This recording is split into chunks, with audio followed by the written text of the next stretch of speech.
இயேசு மார்த்தாளை பார்த்து சொல்லுகிறார், நீ விசுவாசித்தால் தேவனுடைய மகிமையை காண்பாய். அல்லேலூயா. என்ன எத்தனை பேர் சொல்லுவீங்க, நான் விசுவாசிக்கிறேன் ஆண்டவரே, தேவனுடைய மகிமையை பார்க்கும்படி நான் விசுவாசிக்கிறேன் ஆண்டவரே. ஆமென். அல்லேலூயா. இந்த வேத பகுதியில் மார்த்தாள் சொல்லுகிறாள், ஆண்டவரே நீங்க அந்த வசனம் சொல்லுகிறது, இப்பொழுது நாருமே 4 நாள் ஆயிற்று ஆண்டவரே. அல்லேலூயா. ஆண்டவரே நாருமே 4 நாள் ஆயிற்று. இயேசு சொல்லிருக்கிறார், நீ விசுவாசித்தால் தேவனுடைய மகிமையை காண்பாய். அல்லேலூயா. கரங்களை உயர்த்தி சொல்லுங்க, நான் விசுவாசிக்கிறேன் ஆண்டவரே, இந்த மாதத்துல நீர் ஒரு மகிமையான காரியத்தை என் வாழ்க்கையில செய்ய போறீங்க. உங்க மகிமையை வாழ்க்கையில வெளிப்படுத்த போறீங்க. இந்த வருஷத்தின் கடைசி நாட்களில் நீர் ஒரு மகிமையை வெளிப்படுத்த போறீங்க. ஆமென். நாரும் என்று மனிதர்கள் சொன்ன இடத்துல, ஆமென், நாரி போகும் என்று சொன்ன இடத்துல ஆண்டவர் மகிமையான சிலவற்றை எங்கள் வாழ்க்கையில செய்ய போகிற தெய்வத்திற்காய் ஸ்தோத்திரம். ஆமென். அல்லேலூயா. எத்தனை பேர் விசுவாசிக்கிறீங்க? நீங்க வெட்கப்பட்டு போவீங்கன்னு சொன்ன இடத்துல ஆண்டவர் மகிமையான காரியத்தை செய்வார். உன்னுடைய குடும்பத்தின் மத்தியில ஆமென், நீ வெட்கப்பட்டு போவாய் என்று பயப்படுகிற காரியத்திலே ஆண்டவர் உன்னுடைய தலையை உயர்த்தும்படி ஒரு மகிமையான காரியத்தை செய்ய போகிறார். எத்தனை பேர் விசுவாசிக்கிறீங்க? நான் விசுவாசிக்கிற ஆண்டவரே, நான் விசுவாசிக்கிற ஆண்டவரே, நீர் மகிமையானவற்றை செய்கிறவர். கர்த்தர் மகிமையானவர், அவர் வல்லமையான காரியங்களை எனக்காய் செய்தார். அவர் மகத்துவம் உள்ளவர், அவர் பயங்கரமானவர், அவர் பெரிய காரியங்களை எனக்காய் செய்கிறவராயிருக்கிறார். ஆமென். அல்லேலூயா. எத்தனை பேர் விசுவாசிக்கிறீங்க? நான் விசுவாசிக்கிறேன். நான் சாதாரண காரியத்தை காண போகல, ஆண்டவருடைய மகிமையை பார்க்க போகிறேன். பரலோக மகிமையை என்னுடைய வாழ்க்கையில பார்க்க போகிறேன். தேவனுடைய வல்லமையை நான் என் வாழ்க்கையில பார்க்க போகிறேன். என் குடும்பத்தில், என் பிள்ளைகளுடைய காரியத்தில், ஆண்டவர் என்னுடைய வேலையினுடைய காரியத்தில் மகிமையான காரியங்களை நான் பார்க்க போகிறேன். எத்தனை பேர் விசுவாசிக்கிறீங்க? அன்னால் சொல்வது போல, ஆமே, வல்லமை உள்ளவர் மகிமையான காரியங்களை எனக்கு செய்தார்னு சொல்லி இந்த மாதத்தின் முடிவிலே ஆமே அறிக்கையிடும்படி ஆண்டவர் செய்வாராக. ஆமென். அல்லேலூயா. அல்லேலூயா. அல்லேலூயா. இந்த வேத பகுதியை நீங்க யோவான் 11வது அதிகாரத்தின் துவக்கத்திலிருந்து சில காரியங்களை சிந்திப்போம். வேதம் சொல்லுகிறது, நீங்க வாசிங்க, 3வது வசனத்திலிருந்து வாசிங்க. 1லிருந்து வாசிங்க. மரியாளும் அவள் சகோதரியாகிய மார்த்தாளும் இருந்த பெத்தானியா கிராமத்தில் உள்ளவனாகிய லாசரு என்னும் ஒருவன் வியாதிப்பட்டிருந்தான். அல்லேலூயா. பாருங்க சகோதரிகளை, முதலாவது இந்த வேத பகுதி சொல்லுகிறது, மார்த்தாளும் மரியாளும் மார்த்தாளும் லாசரு. அல்லேலூயா. இப்ப இயேசுவுக்கு அவங்க ஒரு செய்தி அனுப்புறாங்க. வாசிங்க 3வது வசனம்.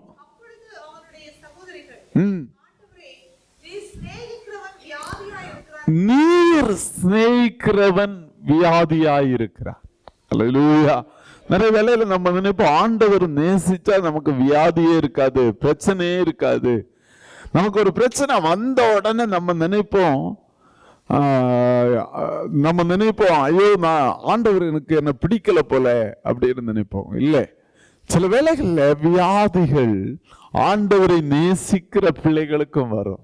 அல்லேலூயா. வியாதிகள் சில வேளையில நம்ம பாவத்தினால வரும், சில வேளையில பிசாசு வியாதிகளை கொண்டு போடுவான். ஆனா சில வேளையில நேசிக்கிற பிள்ளைகளுக்கும் வியாதி வரும். அல்லேலூயா. ஆனா வேதம் சொல்லுகிறது, நீங்க அந்த வேத பகுதி உடனே இந்த சகோதரிகள் செய்த காரியம் என்ன? அவங்க இயேசு கிட்ட ஆள் அனுப்பினாங்க. அல்லேலூயா. இன்னைக்கு நம்முடைய வாழ்க்கையில் இருக்கிற பிரச்சனைகளை இயேசு கிட்ட அனுப்புங்க. எத்தனை பேர் இருக்கிறீங்க? தூதர்கள் இறங்கி வந்து நம்முடைய வார்த்தைகளை, நம்முடைய ஜெபத்தை இன்னைக்கு பரலோகத்தில் எடுத்து செல்வார்களாக.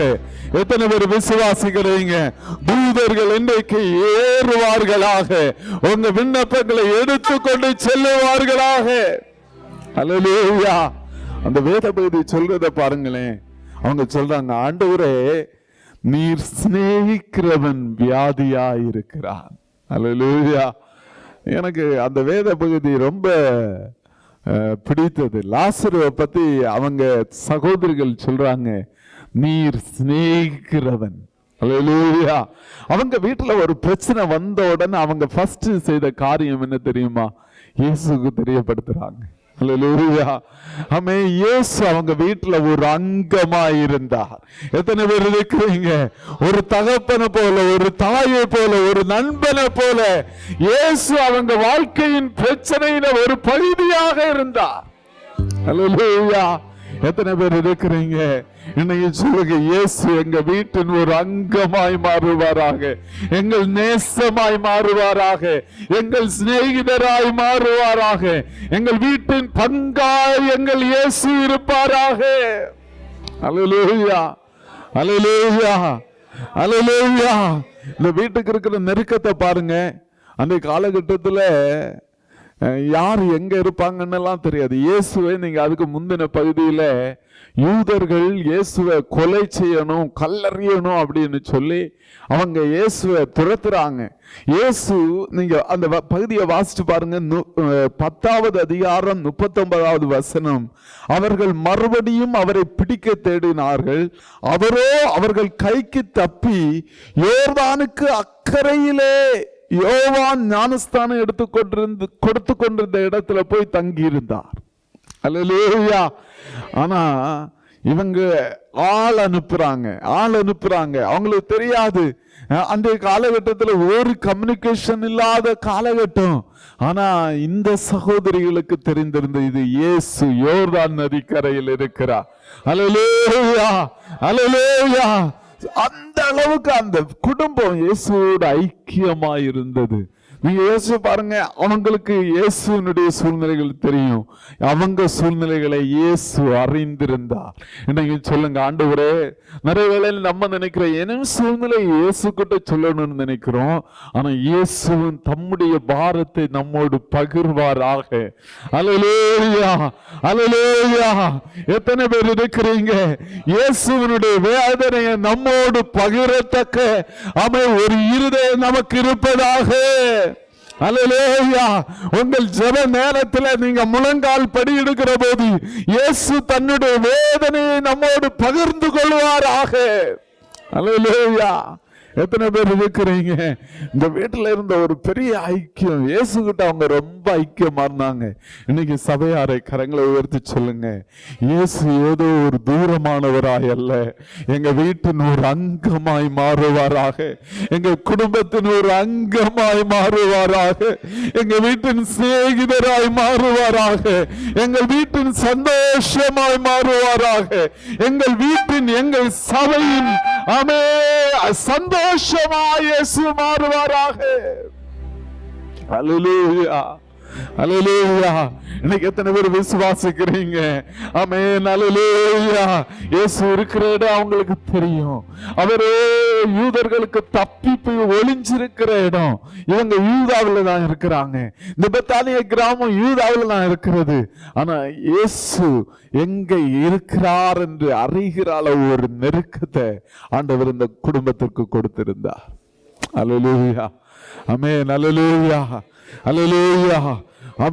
ஆபிரகாமை பார்த்து ஆண்டவர் சொல்லுகிறார், ஆபிரகாம் என்னுடைய சிநேகிதனாய் இருந்தார், அவன் என்னுடைய சிநேகிதன் எனப்பட்டான். அவன் தன்னுடைய பிள்ளைய கொண்டு போய் பலிபீடத்தில் வைக்கிறப்போ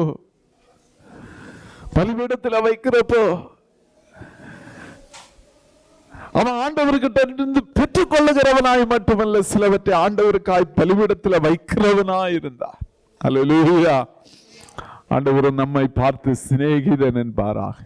ஆமென். கரங்களை உயர்த்துங்க, சொல்லுங்க, சிநேகிதன் என்பீராக, சிநேகிதன் என்பீராக. என்னை பார்த்து என்னை அழைத்து சிநேகிதன் என்பீராக. கரங்களை உயர்த்தி சொல்லுங்க, சிநேகிதன் என்பீராக, சிநேகிதன் என்பீராக. என்னை பார்த்து என்னை அழைத்து சிநேகிதன் என்பீராக. நீங்களும் சொல்லுங்க, இயேசுவை பார்த்து சொல்லுங்க, நீங்க என்னுடைய நல்ல நண்பர். அல்லேலூயா, அல்லேலூயா, அல்லேலூயா. பாருங்க, அடுத்த வசனத்தை வாசிங்க. 4வது வசனம் இயேசு சொல்றத வாசிங்க. இயேசு அதை கேட்டபோது, இந்த வியாதி மரணத்துக்கு ஏதுவாயிராமல்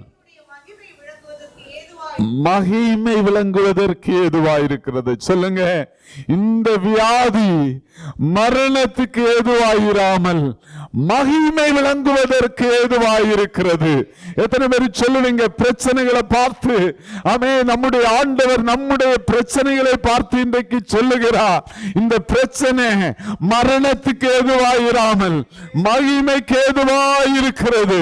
அவன் இந்த போராட்டம் மரணத்துக்கு ஏதுவாயிராமல் மகிமைக்கு ஏதுவாயிருக்கிறது. எத்தனை பேர் விசுவாசிக்கிறீங்க? இந்த பிரச்சனை என்னை வீழ்த்துவதற்கல்ல, இந்த பிரச்சனை தேவன் இலக்காய் இறங்கி வருவதற்காக. இந்த பிரச்சனை அவன் தேவனுடைய மகிமையை பரலோகத்திலிருந்து இறங்கி கொண்டு வருவதற்காகவே. எத்தனை பேர் விசுவாசிக்கிறீங்க? அல்லேலூயா. அவங்க எல்லாம் பிரச்சனை பார்க்கறாங்க. அவங்க சொல்றாங்க, உம்முடைய சிநேகிதன் வியாதியா இருக்கிறான் ஆண்டவரே, வியாதியா இருக்கிறான் உம்முடைய சிநேகிதன். அவங்க உடனே காரியத்தை தெரியப்படுத்துறாங்க, இயேசுக்கு அறியப்படுத்துறாங்க, உம்முடைய சிநேகிதன் வியாதியா இருக்கிறான். இயேசு சொல்லுகிறார், இந்த வியாதி முடிவு மரணம் அல்ல, மகிமை. எத்தனை பேர் இருக்கிறீங்க? உன்னுடைய பிரச்சனையின் முடிவு மரணம் அல்ல, மகிமை. அல்லேலூயா. கரங்களை உயர்த்தி சொல்லுங்க, என்னுடைய முடிவு பிரச்சனை அல்ல, மகிமை. என்னுடைய பிரச்சனையின் முடிவு மரணம் அல்ல, மகிமை. என்னுடைய பிரச்சனையின் முடிவு வீழ்ச்சி அல்ல, வெற்றி என்று சொல்லுங்க. அல்லேலூயா. கரங்களை உயர்த்தி சொல்லுங்க, நான் என்ன பிரச்சனையில இருந்தாலும் எங்க வீட்டுல என்னை அறிந்த ஒரு ஆண்டவர் இருக்கிறார்.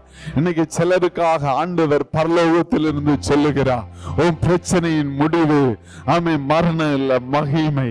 எத்தனை பேர் இருக்கிறீங்க?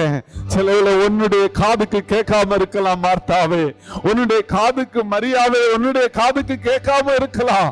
ஆனா வார்த்தை பூமி படைத்த ஆண்டவர் ஆமே அங்க இருந்து யோர்தான்ல இருந்து சொல்லுகிறார், இந்த பிரச்சனையின் முடிவு ஆமே மரணம் அல்ல, மகிமை. எத்தனை பேர் விசுவாசிக்கிறீங்க? அல்லேலூயா. இது மார்த்தாளுக்கும் கேட்கல, மரியாளுக்கும் கேட்கல. அல்லேலூயா. ஆனா பரலோகம் சொன்னதுதான். எத்தனை பேர் விசுவாசிக்கிறீங்க? அல்லேலூயா. உன் காதுக்கு சில வேளையில இன்னைக்கு ஆண்டவருடைய வார்த்தை கேட்காதது போல இருக்கலாம். ஆனா பரலோகம் சிலவற்றை உனக்காக கட்டளையிட்டு இருக்கிறது. பரலோகம் சிலவற்றை உனக்காக பேசி கொண்டிருக்கிறது. விசுவாசிக்கிறவங்க கரங்களை தட்டி ஆமே, எனக்காக நீர் பேசுகிற தயவிற்காய் நன்றி. பரலோகத்தில் சிலவற்றை கட்டளையிட்டு இருக்கிற தயவிற்காய் நன்றி ஆண்டவரே. ஆமென். அல்லேலூயா, அல்லேலூயா, அல்லேலூயா, அல்லேலூயா. தேவனுடைய குமாரனும் அதனால் மகிமைப்படுவார். அல்லேலூயா. தேவன் சாட்சியாய் மாற்றுவார், தேவன் சாட்சியாய் மாற்றுவார். அடுத்த வசனத்தை வாசிங்க.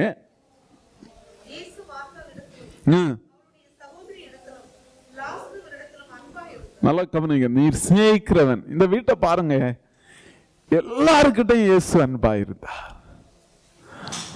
மார்த்தாளுக்கிட்ட அன்பா இருந்தார், மரியாளுக்கிட்ட அன்பா இருந்தார், லாசருக்கிட்ட அன்பா இருந்தார். அல்லேலூயா. மரியாள் தான் போய் பரிமள தைலத்தை எல்லாம் பூசி, இயேசு எப்போ வந்தாலும் ஒரு சின்ன பிள்ளை போல போய் காலுக்கு பக்கத்துல உட்கார்ந்து இயேசு கிட்ட வசனம் கேட்டுட்டே இருப்பான். எத்தனை பேர் விசுவாசிக்கிறீங்க? நம்ம எல்லாம் முழங்கால நின்று வசனம் வாசிக்கிறது ஆண்டவர் ரொம்ப பிடிக்கும். அல்லேலூயா. கரங்களை உயர்த்தி அல்லேலூயா. ஆண்டவருடைய பாதத்துல உட்கார்ந்து இருக்கிறது ஆண்டவருக்கு பிடிக்கும். அல்லேலூயா. இந்த வீட்டுல 3 பேரையும் இயேசுக்கு பிடிக்கும். அல்லேலூயா.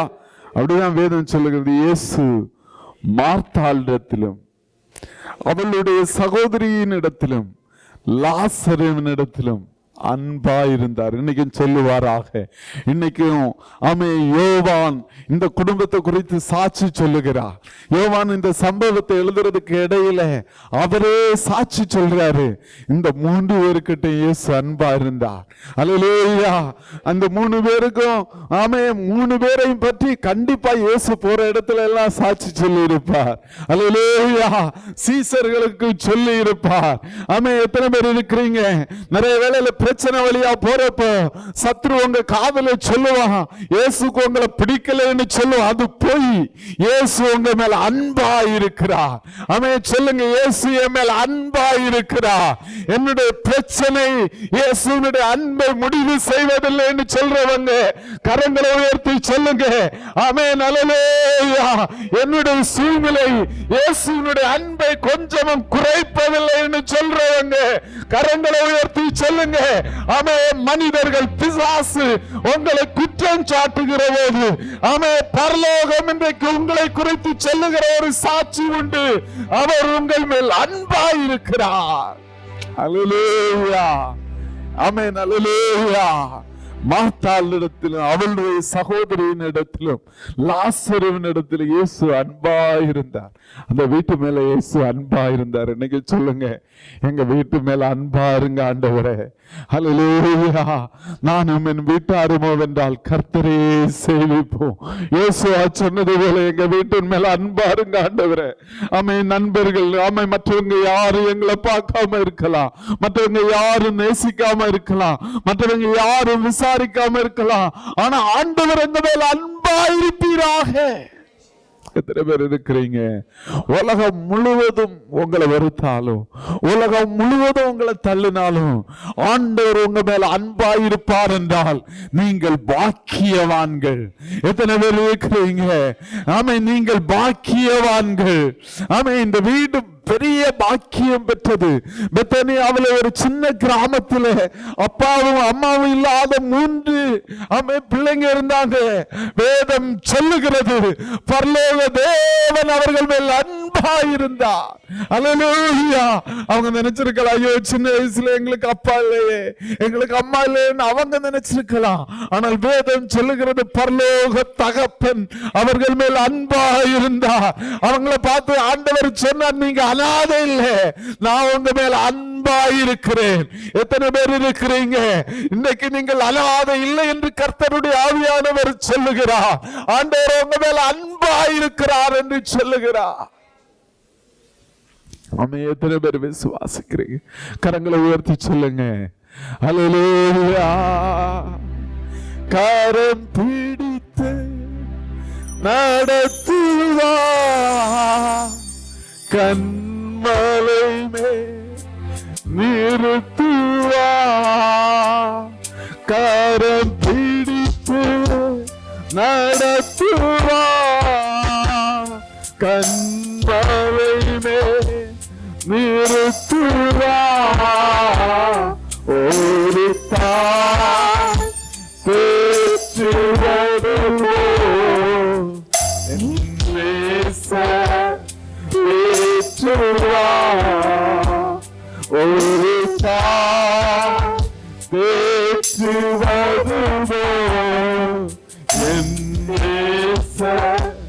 பெற்றுவா. ஆமென். அல்லேலூயா. அல்லேலூயா. அல்லேலூயா. ஆண்டவர் உங்களை பார்த்து சொல்லுகிறார், நீங்க அனாதை இல்லை, உங்க வீட்டின் மேல் அன்பாயிருக்கிற ஒரு ஆண்டவர் இருக்கிறார். இந்த மரண வேளையில பரலோகம் இந்த குடும்பத்தை பற்றி சொல்லுகிற சாட்சி என்ன தெரியுமா? அந்த 3 பேரிடத்திலும் ஆண்டவர் அன்பாயிருந்தார். இன்னைக்கு சொல்லுங்க, எங்க வீட்டுல எல்லாரும் மேலே அன்பாருங்க ஆண்டவரே. எங்க வீட்டுல இருக்கிற சின்ன பிள்ளைங்க முதல் முதியோர் வரைக்கும் ஆண்டவர் அன்பாயிருப்பீராக, ஆண்டவர் அன்பாயிருப்பீராக. ஆண்டவரால் நேசிக்கப்படுகிற ஒரு குடும்பமாய் மாறுவதாக ஆண்டவர் உங்க வீட்டில் தாராளமாய் கடந்து வருவாராக. எந்த எதிர்ப்பு இல்லாம நம்ம வீட்டில் ஆண்டவர் கடந்து வருவாராக, உலாவுவாராக, உலாவுவாராக. எத்தனை பேர் நம்முடைய சபையில் ஆண்டவர் கடந்து வந்து உலாவுவாராக, ஒவ்வொருவரோடு பேசுவாராக, ஒவ்வொருவரோடும் ஆண்டவர் ஒவ்வொருவரையும் ஆசீர்வதிப்பாராக. அல்லேலூயா, அல்லேலூயா, அல்லேலூயா. சொல்லுங்க, ஆண்டவரே எங்க மத்தியில கடந்து நடந்து வாங்க ஆண்டவரே, எங்களை தொடுங்க ஆண்டவரே. இந்த இடத்துல இருக்கிற எல்லாரும் மேல அன்பா இருக்கிறேன் ஆண்டவர் சொல்லுவாராக. வியாதிகள் மறைவதாக, பலவீனங்கள் மறைவதாக.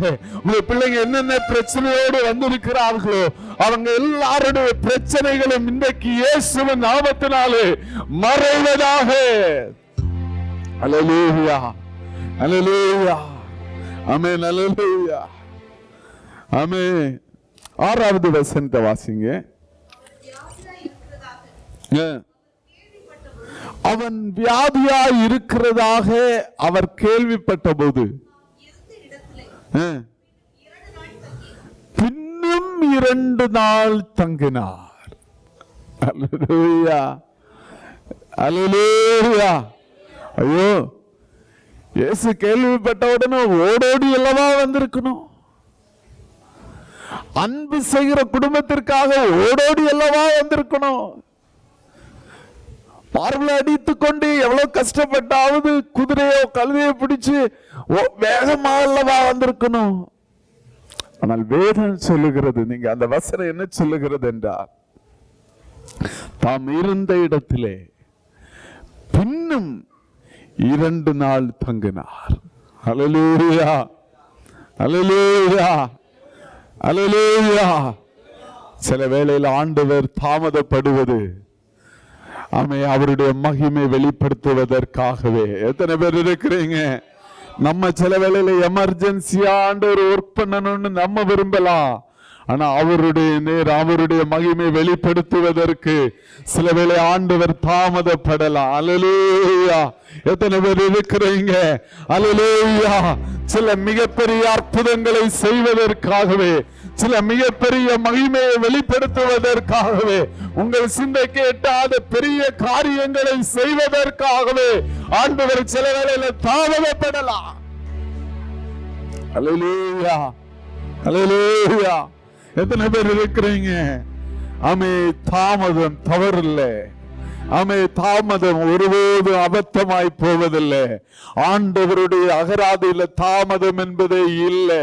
எத்தனை பேர் விசுவாசிக்கிறீங்க? ஆண்டவருடைய அகராதியில தாமதம் என்பதே இல்லைன்னு விசுவாசிக்கிறவங்க கரங்களை தட்டி சில வேளையில மனித அறிவில மனித வேளையில நம்ம சில வேளையில தாமதிப்பது போல் இருக்கலாம்.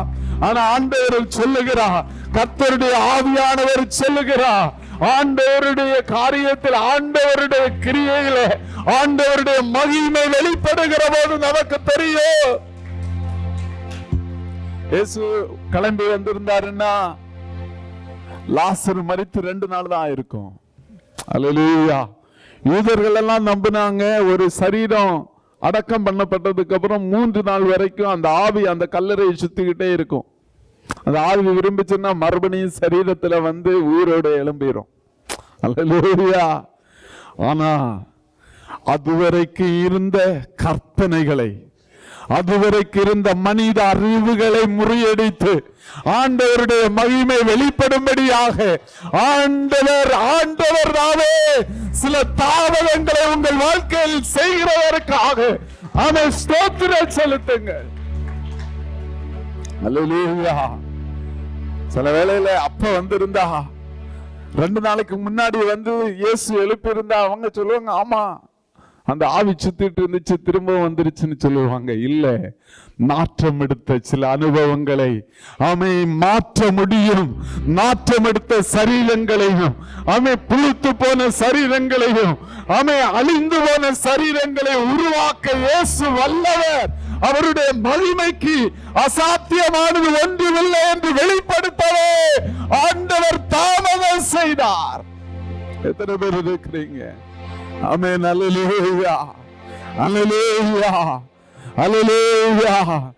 எத்தனை பேர் விசுவாசிக்கிறீங்க? இன்றைக்கு ஆண்டவர் சில தாமதம் செய்வது ஆமே அவருடைய மேன்மையான மகிமையை வெளிப்படுத்துவதற்காகவே. ஆமென். அல்லேலூயா, அல்லேலூயா. அதிசயங்கள் செய்கிறவர் நம் அருகில் இருக்கிறார். அற்புதங்கள் செய்கிறவர் நம் நடுவில் இருக்கிறார். அதிசயங்கள் செய்கிறவர் நம் நடுவில் இருக்கிறார்.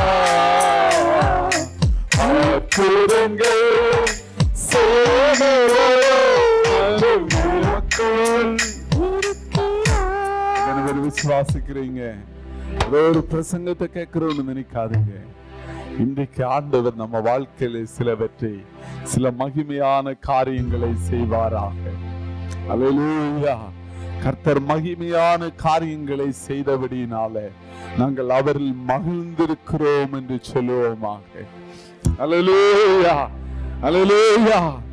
எங்க பெற்றோர் ஆண்டவர் அறிஞ்ச விதத்துக்கு மேலாக, கடந்த தலைமுறையில தேவ மனிதர்கள் அறிந்த விதத்திற்கு மேலாக நான் தேவனுடைய மகிமையை பார்க்கும்படியாகவே ஆண்டவர் சில தாமதங்களை செய்கிறார். விசுவாசிக்கிறவங்க கரங்களை உயர்த்துவர். அல்லேலூயா சொல்லுங்க. அல்லேலூயா, அல்லேலூயா, அல்லேலூயா. ஆமென். அல்லேலூயா. ஜெபங்கள் தாமதமாகுகிற போது, உங்க வாழ்க்கையில சில தாமதங்கள் வருகிற போது, அது மகிமைக்கு ஏதுவாகவே, அது உங்களை மகிமைப்படுத்தவே, உங்கள் மூலமாய் தேவன் மகிமைப்படவே அதை செய்திருக்கிறார். தாமதங்களை பார்த்து சோர்ந்து போகாதிருங்கள். தாமதங்களை பார்த்து தளர்ந்து போகாதிருங்கள். அல்லேலூயா, அல்லேலூயா, அல்லேலூயா. வாசிங்க 7வது வசனத்தை வாசிங்க. அதன் பின்பு அவர் தம்முடைய சீசரை நோக்கி, நான் மறுபடியும் யூதேயாவுக்கு போவோம் வாருங்கள் என்றார்.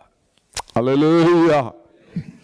நல்லா கவனிங்க. இயேசு பெத்தானியாவுக்கு போவோம்னு சொல்லல, யூதேயாவுக்கு போவோம் என்றார். சீசர்கள் சொல்றாங்க, இப்பொழுதுதான் யூதர் உம்மை கல்லறிய தேடினார்களே. 8வது வசனம். நீங்க 10வது அதிகாரத்துல 31வது வசனத்தை வாசிங்க. அப்பொழுது யூதர்கள்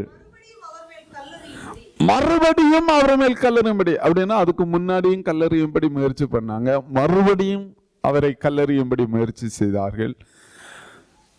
19வது வசனம் சொல்லுகிறது, அவர்கள் மறுபடியும் அவரை பிடிக்க தேடினார்கள், அவரோ அவர்கள் கைக்கு தப்பி.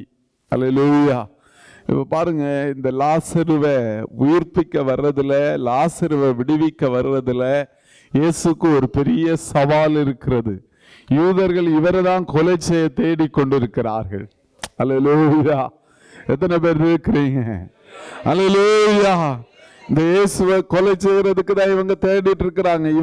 இவர் தப்பி போய் யோர்தான்ல யோவான் ஞானஸ்தானம் கொடுத்த இடத்துல ஒளிச்சிருக்கிறாரு, தங்கி இருக்கிறார். ஒளிச்சிருக்கிறாருன்னு தங்கி இருக்கிறார். அல்லேலூயா. இப்போ இயேசு சொல்ற பதில வாசிங்க. 9-10 வாசிங்க. இயேசு பிரதித்திரமாக, பகலுக்கு 12 மணி நேரம் இல்லையா?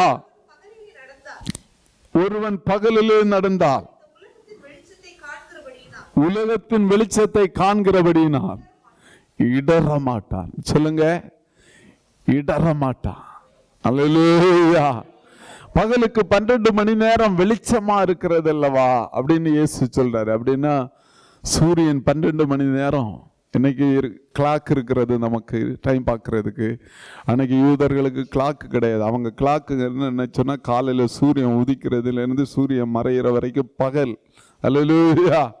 அதுதான் பகலில் 12 மணி நேரம். அல்லேலூயா. இயேசு சொல்றாரு, இந்த பகல் நேரத்தை யாராவது மறைக்க முடியுமா? சூரியன் உதிச்சிட்டு இருக்கு. இப்போ இங்க ஒரு லைட் இருக்கு பாருங்க, இதுல ஒரு கல்லட்டு தெரிஞ்சா லைட் அணைஞ்சிரும், ஃபியூஸ் ஆயிரும். ஆனா சூரியனை யாராவது மறைக்க முடியுமா? அல்லேலூயா. ஆண்டவர் சொல்றாரு, ஆமே, நீதியின் சூரியனாகி நான் என்னுடைய லாசருவை உயிர்ப்பிப்பதை யார் தடை செய்ய முடியும்? எத்தனை பேர் விசுவாசிக்கிறீங்க? எத்தனை பேர் விசுவாசிக்கிறீங்க?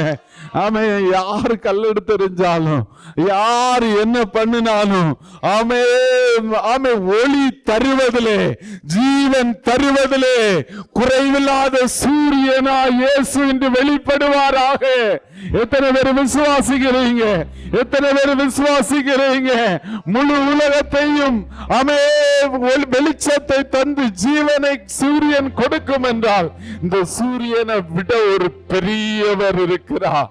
மரணத்திலிருந்து உயிர்ப்பிக்கிறவர், ஆமே, ஜீவனை கொடுக்கிறவர். நானே வழி, நானே ஜீவனமாயிருக்கிறேன், நானே உயிர்த்தெழுதலும், நானே ஜீவனமாயிருக்கிறேன். எத்தனை பேர் விசுவாசிக்கிறீங்க? இவ்வளவு பெரிய பெரிய ஆண்டவர் தான் நம்ம வீட்டுல கடந்து வருகிறார், நமது மத்தியில் இருக்கிறார். எத்தனை பேர் விசுவாசிக்கிறீங்க? கரங்களை தட்டி, சூரியனை விட பெரியவர், சூரியனை விட வல்லமை வாய்ந்தவர், சூரியனை உருவாக்குகிறவர் இன்று நமது வீட்டின் மத்தியிலே கடந்து வருவாராக. அவர் சொல்றாரு, பகலிலே நடக்கிறவன் இடற மாட்டார். அல்லேலூயா, அல்லேலூயா. நம்ம கூட சூரியன் இருந்தா இடரல் இல்லை. நமக்கு தெரியும், அவன் மரித்தாலும் பிழைப்பான். எத்தனை பேர் இருக்கிறீங்க? அல்லேலூயா. நேரம் இல்லாததுனால நான் கொஞ்சம் ஸ்பீடா போறேன். 11வது வசனத்தை வாசிங்க.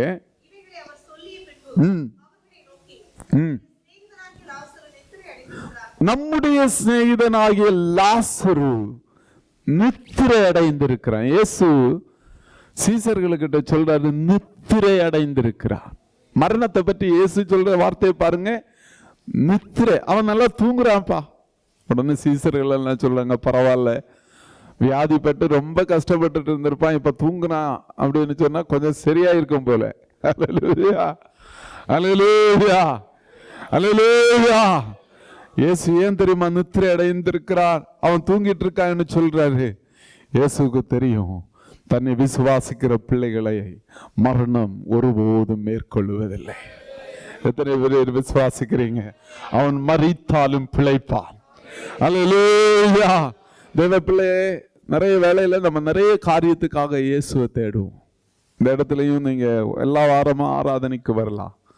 ஆனா ஒரு விசுவாசிக்கு இருக்கிற ஒரு பெரிய தைரியம் என்னன்னா, என்னுடைய மரணம் ஒரு நித்திரை, ஒரு உறக்கம்தான். ஒரு நாள் ஆண்டவர் என்னை உயிரோடு எழுப்புவார். கரங்களை உயர்த்தி சொல்லுங்க, நமக்கு மரண பயம் இல்லை. எத்தனை பேர் விசுவாசிக்கிறீங்க? மரணம் என்பது ஒரு பயம் அல்ல, மரணம் என்பது ஒரு ஆசீர்வாதம். ஆமே, மரணம் என்பது ஒரு தேவனுடைய பிள்ளையினுடைய வாழ்க்கையில பயம் அல்ல. ஆமே, அது ஒரு உறக்கமே, ஆண்டவரை சந்திப்பதற்கான தருணமே. ஆனா இன்னைக்கு எத்தனை பேருக்கு அந்த நம்பிக்கைகள் இருக்குது? நிறைய பேர் மரணத்தை பார்த்து பயந்துட்டு இருக்கிறோம். ஏன் தெரியுமா? நம்ம வாழ்க்கையில மரணத்தை சந்திக்கிறதுக்கு நம்ம ஆயத்தமா இல்லை. இந்த இயேசு என்கிற ஜீவனை நம்ம இன்னும் பெற்றுக்கொள்ளல, இன்னும் மனம் திரும்பல, இன்னும் ஞானஸ்தானம் எடுக்கல, இன்னும் இயேசுனுடைய பிள்ளையா மாறல, இன்னும் இயேசுனுடைய வசனத்தின்படி வாழல. அவர்களை பொறுத்த வரைக்கும் மரணம் என்பது பயம் நிறைந்தது, மரணம் என்பது அபாயகரமானது. அதனால வேதம் சொல்லுகிறது, ஒருவன் உலகம் முழுவதையும் ஆதாயப்படுத்தினாலும், உலகத்தையே அவன் கைக்கு கீழே கொண்டு வந்தாலும், மாவீரன் அலெக்சாண்டர் என்கிற ஒரு மனுஷன் 30 வயசுல உலகம் முழுவதையும் தன்னுடைய குடைக்கு கீழே கொண்டு வந்தான். ஆனா ஒரு காய்ச்சல் மரித்து போனான். அவன் மரிக்கிறப்போ அவன் சொன்னான், நான் மரிக்கிறப்போ ஆமே. என்னுடைய அந்த பெட்டியினுடைய பகுதியில் ஒரு துளை போட்டு என்னுடைய 2 கையையும் வெளியே விடுங்க. நான் போறப்போ ஒண்ணுமே கொண்டு போகல. அல்லேலூயா. நான் ஒரு விசுவாசிக்கு நம்பிக்கை இருக்கிறது. நான் மரித்தாலும் பிழைப்பேன். அல்லேலூயா.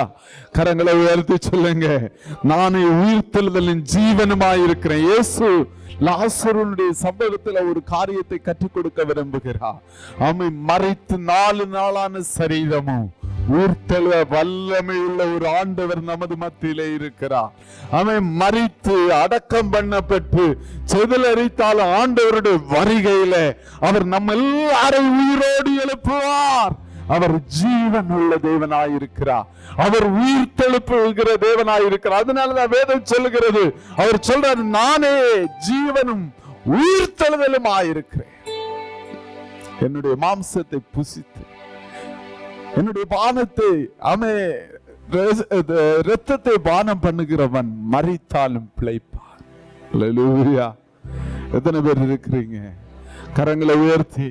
அடுத்த வாரம் திருவிருந்து இருக்கிறது. ரட்சிக்கப்பட்டு ஞானஸ்தானம் எடுத்த பிள்ளைங்க அதுல ஆயத்தமாகி உபவாசம் இருந்து அதுல பங்கு கொள்ளணும். அல்லேலூயா. அதுல ஜீவன் உண்டு. கரங்களை உயர்த்தி ஒரு அல்லேலூயா சொல்லுங்க. அதுல ஜீவன் உண்டு. சொல்லுங்க, இயேசுவிலே ஜீவன் உண்டு. உங்க வாழ்க்கைக்கு விரோதமான மரண பயங்கள் மாறுவதாக. ஆமை, இருளின் ஆதிக்கங்கள் மறைவதாக. ஆமை, பயப்படுத்துகிற எல்லா மரண பயங்களும் இயேசுவின் நாமத்தினாலே மறைவதாக. கரங்களை தட்டி கொஞ்சம் பேர் ஆராதிப்போமா? ஓ ரீகாராவ, இன்றைக்கு ஒரு ஜீவன் ஜீவன். ஓ ரீகாராவ ரக்கடவா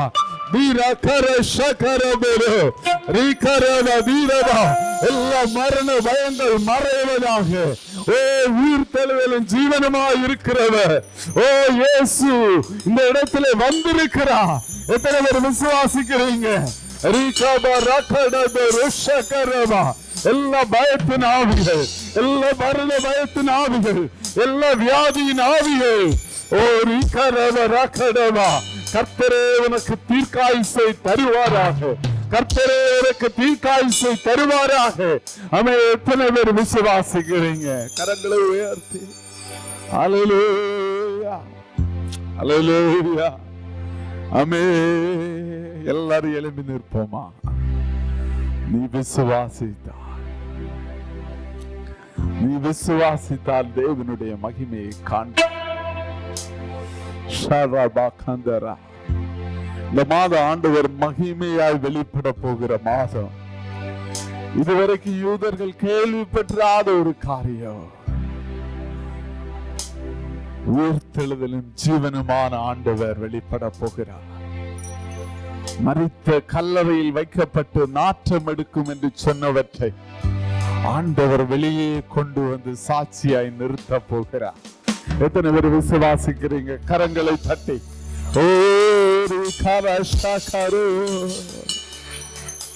ஆமே. வல்லமை உண்டு உண்டு, அற்புத வல்லமை இயேசுவே இரத்தத்தா. வல்லமை உண்டு உண்டு, அற்புத வல்லமை ஆட்டுக்குட்டி இரத்தத்தினா. வல்லமை உண்டு உண்டு, அற்புத வல்லமை இயேசுவே இரத்தத்தா. வல்லமை உண்டு உண்டு, அற்புத வல்லமை ஆட்டுக்குட்டி இரத்தத்தினா. வல்லமை உண்டு உண்டு, அற்புத வல்லமை இயேசுவே இரத்தத்தா.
எனக்கு இந்த நம்பிக்கை இல்லை, மறித்தாலும் பிழைப்பேங்கிற நம்பிக்கை இல்லை, ஆனா இந்த இயேசு என்கிற ஜீவன் எனக்கு வேணும் அப்படின்னு சொல்றவங்க கரங்களை உயர்த்தி காண்பீங்க.